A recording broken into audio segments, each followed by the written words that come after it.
5 তারিখে আমি again lucky যে আমি হাসিনা যে পালানোর নিউজটা আমি ব্রেক করছি।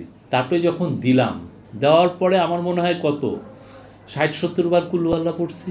ডিক্টেটরশিপেরও তো কিছু কিছু জায়গায় একটা ক্লাস আছে, এর কিছুই ছিল না আমাদের সামনে। আমরা নিজেরা দেখছি যে পুলিশ গুলি করে লোক মারতেছে। কেন 4 তারিখে পুলিশের প্রথম ভয়টা হয় যে ওই দিন গণভবনে ছেলেরা যাবে, এবং ছেলেরা কিন্তু ফার্মগেট পর্যন্ত গেছিলো, এবং পুরোটা হচ্ছে আমাদের অফিসটা হচ্ছে হলো এই কারণ বাজারে। আমরা ওই উপরের থেকে দেখতেছি এই মারামারিগুলো এত বিভৎস।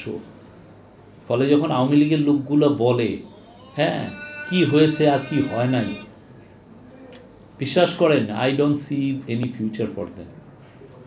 যতদিন তারা ডিনায়লে থাকবে তাদের কিচ্ছু হবে না এই দেশে। তারা they will be just like a next জেনারেশনকে দে অলরেডি ওয়াইপড আউট হয়ে গেছে।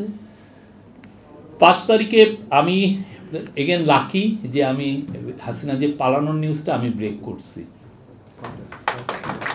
ঠিক একটার আগে আমাকে ওইখানের এক সেক্রেটারি আমাকে বলছেন যে উনি চলে গেছেন। আমি এখন আমাদের যেটা হচ্ছে যে উনি ওনার নামটা ইউজ করতে চান না। এটার ভয় হচ্ছে যে আপনি যদি এটা আমি নিউজটা দিব, আমি ওইখানে দিছি, ওরা বলে যে আননেম সোর্সে এত বড় নিউজ হাসিনা পালাইছে, আর অথচ আমি দিচ্ছি একটা আননেম সোর্স। এটা তো রিস্কি, মানে আমার ঘাড়ে আসতেছে। আরেকজন নাম দিলে নামের ঘাড়ে দেওয়া যায়, যে নাইমুল ইসলাম খান বলছেন, আমি ওনার উপরে চাপাই দিলাম, আমি পাচ্ছি না। তো আরেকজন মানে ওরা বলছে তুমি আননেম হলে আরেকজনকে রাখো, আর টেপ করে রাখো কথাবার্তা। আমি পাচ্ছি না, শেষে আর একজনকে পাইলাম, 2 জনেরটা পুরোটা টেপ করলাম, করে ওইটার আবার ট্রান্সক্রাইব করে পাঠাইছি। মানে আমি 12:30টার পরের দিকেই আমি জানছি যে সে পালাইছে। তারপরে যখন দেওয়ার পরে আমার মনে হয় কত 60-70 বার কুল্লু পড়ছি। কারণ এটা যদি ভুল মিথ্যা হয় আমি শেষ। এএফপির ওখানে সিলগালা মারা, গ্লোবালি সে ক্যাম্পেইন করবে যে এএফপি এই নিউজটা করছে, এবং এএফপি শফিক হচ্ছে এইটা। সানবিট সব দিবে সামাল। সানবিট ম্যাজিক প্রেস ডিশওয়াশিং এর মাথা ঘোরানো সলিউশন। আমি দেওয়ার পরে এটা আসলে, এবং তারপরে দেখি যে ছেলেমেয়েরা ফোন সবাই থেকে প্রথম আলো ফোন দিচ্ছে, ভাই আপনি শিওর তো? আপনি তো কোনো নেম সোর্স দেন না। আমাকে না, এটা শিওর। এবং আমি পরে সেকেন্ড স্টোরি যেটা দিছি আরও এলাবোরেট, যে কী হয়েছে শেষে এটা আরও এলাবোরেট দিছি। তখন মানুষ বিশ্বাস করা শুরু করলো। এটা 1:30টার দিকে।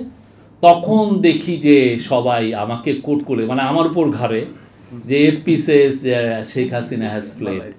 যার পরে যখন আর্মি চিফের থেকে 2টার সময় যখন করলো কি যেন না ডিক্লেয়ার করলো যে আর্মি চিফ জাতির উদ্দেশ্যে ভাষণ দিবেন, বিশ্বাস করেন আমার চোখ দিয়ে পানি পড়তে আছে। আমি মানে এক হচ্ছে যে না আমার নিউজটা ঠিক, আর একটা তো অবশ্যই যে 15-16 বছরের যেই ভয়াবহ একটা ব্রুটাল একটা গভর্নমেন্ট, হ্যাঁ অশিক্ষিত, ডিক্টেটরশিপেরও তো কিছু কিছু জায়গায় একটা ক্লাস আছে, এর কিছুই ছিল না। তার আমার সবচেয়ে হচ্ছে ট্রাজিক জিনিসটা হচ্ছে আমি তারপরে আমার ওয়াইফরা আসলেন, আমি রিপোর্ট শেষ করে তাদের সাথে মিছিলে গেলাম, করলাম, ওয়াইফ করে দিয়ে আবার আমার রিপোর্ট করতে হবে।